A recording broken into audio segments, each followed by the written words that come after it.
प्रितीच्या भाव भयणीनो तुमकां सगल्यांक देव बरो दीस दिवं म्हणटा. आयज सोमार आनी आयचें शिवर्तमान जावन आसा मातवाचो 4थो विसवोर वोड 12 ते 17 पर्यंत आनी 23 ते 25 पर्यंत. मॅथ्यू चॅप्टर 4 verses 12 to 17 and 23 to 25. आनी आतां आमी पयलें देवाचें उतर आयकुया. जोआंव कैद केलो म्हूण आयकल्या उपरांत जेजू गालिल्याक गेलो. जाबोलोनाच्या आनी नेफ्तालीच्या गांवां दोर्या वाटेर जॉर्दानाचे पेले थोडी आसलो राष्ट्रांचे गालिल्या काळोखांत रावतेल्या लोकांक एक व्हड उजवाड देखलो. मरणाची सावळी पडलेल्या गांवांत रावतेल्यांक एक उजवाड उदेलो. अशें इसायास प्रवाद्यान सांगलेली ही उतरां पाडून येवचे खातीर नाजरेत सोडून जाबोलोनाच्या आनी नेफ्तालीच्या शिमेर दोर्या देगेर आसलो कॅपर्नाउमांत ताणें ठिकाण केलें. तेन्ना थावन जेजू अशें म्हणून उपदेश दिवंक लागलो.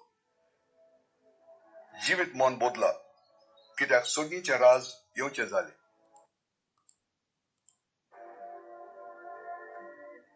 जेजू आखी गालिल्यांत भोंवून फिरून तांच्या देवस्थानांनी शिकवण दितालो.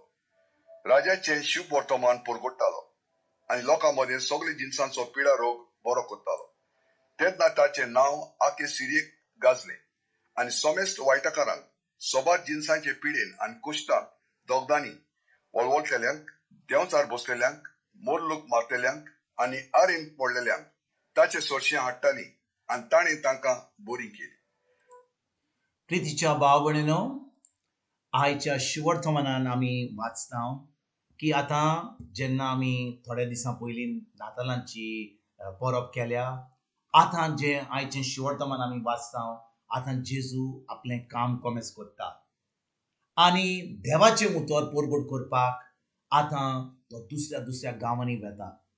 भाव भयणीनो, 10 दीस पयलीं वा 10-15 दीस पयलीं आमी नातालांच्या काळान आसली आनी जेजू आतां जल्मतलो, तो आतां नातालांची परब जातली, आमी क्रिसमस कॅरल्स केले, आमी दोस बी केली घरा, आमी क्रिसमस ट्री लायली, लायटींग घातलें, सगळें केलें आनी आतां नवें वर्स कोमेस जालें.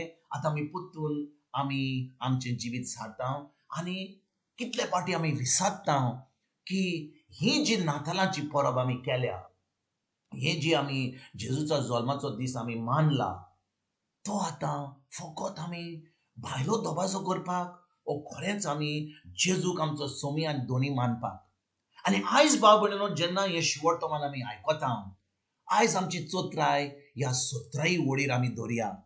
जेजू जल्मलो, तो व्हड जालो, 30 वर्सांचो जाल्या उपरांत तो आतां आपली लोकांक शिकोवन दिवपाचें काम कोमेस करता. ताका देवान ह्या संवसारान आपलें काम करपाक धाडला आनी जेजू आतां जेन्ना कोमेस करता आपलें सगळें काम, 17 वडीन कितें म्हणटा, जेजू अशें म्हणून तांकां उद्देश दिवंक लागलो, जिवीत मन बदलात, कित्याक सर्गीचें राज येवचें जालें.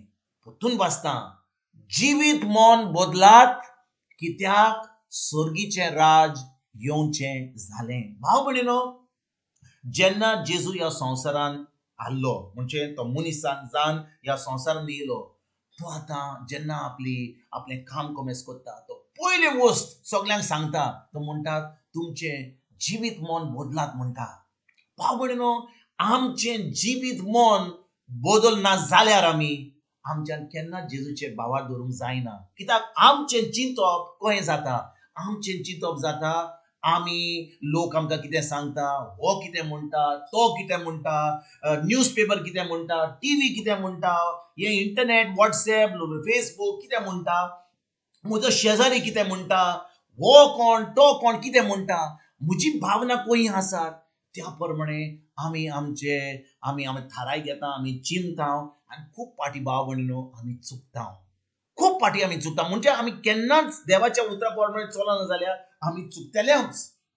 पूण हाणें म्हणलें ताणें म्हणलें सगळें सोडून आमी आमची चोत्राय जेन्ना जेजूच्या उतराचेर दवरता, आमचें चिंतप देवाच्या उतरा प्रमाणे जाता, तेन्नाच की आमच्या मनाची नोसवणी जाता. भाव भयणीनो, आमचें जिवीत मन आमी बदलिना जाल्यार आमी केन्नाच सर्गीच्या राज्यान भितर सरची ना.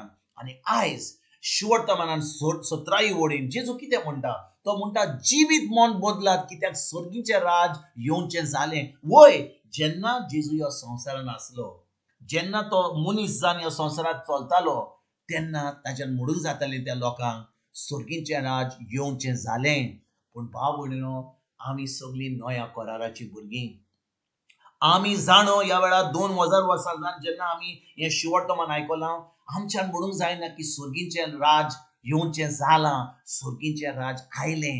आनी खंय आयलें? आमचे भितर येयलें. कित्याक भाव भयणीनो, सर्गीचें राज आमचे भितर केन्ना येता?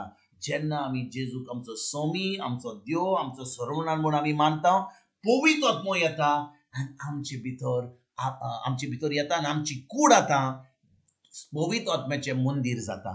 देखून भाव भयणीनो, जी उतरां जेजू आयज 17वी वडीन सांगतालो त्या लोकांक त्या वेळार, तो म्हणटालो जिवीत मन बदलात कित्याक सर्गीचें राज येवचें जालें.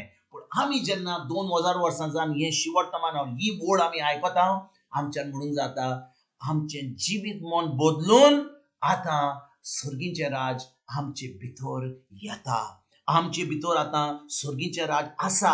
आमी खरेंच जेजूचेर भावार्थ दवरला जाल्यार, खरेंच आमी जेजूक आमचो स्वामी आनी देव दोनी आनी देव म्हूण मानून घेतला जाल्यार सर्गीचें राज आमचे भितर आमच्या आत्म्यान आसा. आनी आमी फकत देवाचें उतर घेवंक जाय, आमच्या मनाची नोडसणी करूंक जाय. आनी मनाची नोडसणी करपाचें म्हणजे फकत एक दीस न्हय. जेन्ना आमी रितीराक वेता, आमी इगोर्जेक वेता, आमी आमचें मागणें करता, मनाची नोडसणी आमी एक एकल्या तोडीर, एक एकल्या दिसा, आख्ख्या वर्सान करूंक जाय. आनी जेन्ना आमी आमच्या मनाची नोडसणी करता, तेन्नाच की जें सर्गीचें राज आमचे भितर आसा तें आमकां आमी भोगूंक पावता. आमकां एक बरी खबर आमी जाणो म्हणून आमी आतां एके भाशेन आमची सावूत बरी आसता, आमकां सगळें देवाचें फावो जाता, आमी शांतीन, आमी एका उर्बेन आमी आमचें जिवीत सारता. आनी जेन्ना आमी लोक आमकां पळयता, तांकांय जाय जेजू आनी आमी तांकां जेजू दिवंक पावता. ना तर भाव भयणीनो, आमी फकत शर्माव दितले, आमी फकत प्रेगाजोरा भाशेन उलयतले, पूण आमचें जिवीत खरेंच हो जेजू आमचे भितर आहा म्हणून आमी आमचें जिवीत सारूंक जाय. देखून भाव भयणीनो, आयज आमी खरेंच आमकां क्रिस्तांव म्हणटा, आमी खरेंच भावार्थी म्हणटा. गरज आमकां ह्या नव्या वर्सान ह्या उतराचेर आमची चोत्राय धरून, आमच्या मनाची नोडसणी करून, हें उतर आमी पाडून खरेंच, कित्याक आमी आतां मंदीर जाल्या पवित्र आत्म्याचें, सर्गीचें राज आमच्या भितर आसा. आनी सर्गीच्या राजान आमी आसात म्हणून सगळें जें बरें जेजून घडलां आमकां खुर्साद ताज्या मरणा वरवीं, तें आमकां फावो जाता. आनी आमी तें जिवीत जिवंक आयजतान आमी हो थाराव घेवया, आमच्या मनाची नोडसणी करुया, हें क्रिस्ती जिवीत, हें जैतिवंत जिवीत आमी जिवंक ह्या वर्साच्या पयल्या दिसा, ह्या पयल्या दिसांनी, ह्या पयल्या सुमारान आमी हो थाराव घेवया. आनी आमी हें जैतिवंत जिवीत जिवन दुसऱ्यांक ही बरी खबर दिवपाक ह्या वर्सा आमी खेरीत भाशेन आमी वावरुया. तुमकां आनी तुमच्या फॅमिलीक एक बरो दीस आवडेता. आनी परतून तुमचे कडेन उलोवपाक फाल्यां हाजीर जातलो. तुमकां सगल्यांक आमच्या सर्वंडरा जेजूची कृपा, आमच्या सर्गीच्या बापाचो मोग आनी पवित्र आत्म्याचो एकवट तुमकां आनी तुमच्या फॅमिलीक हांव आवडयता.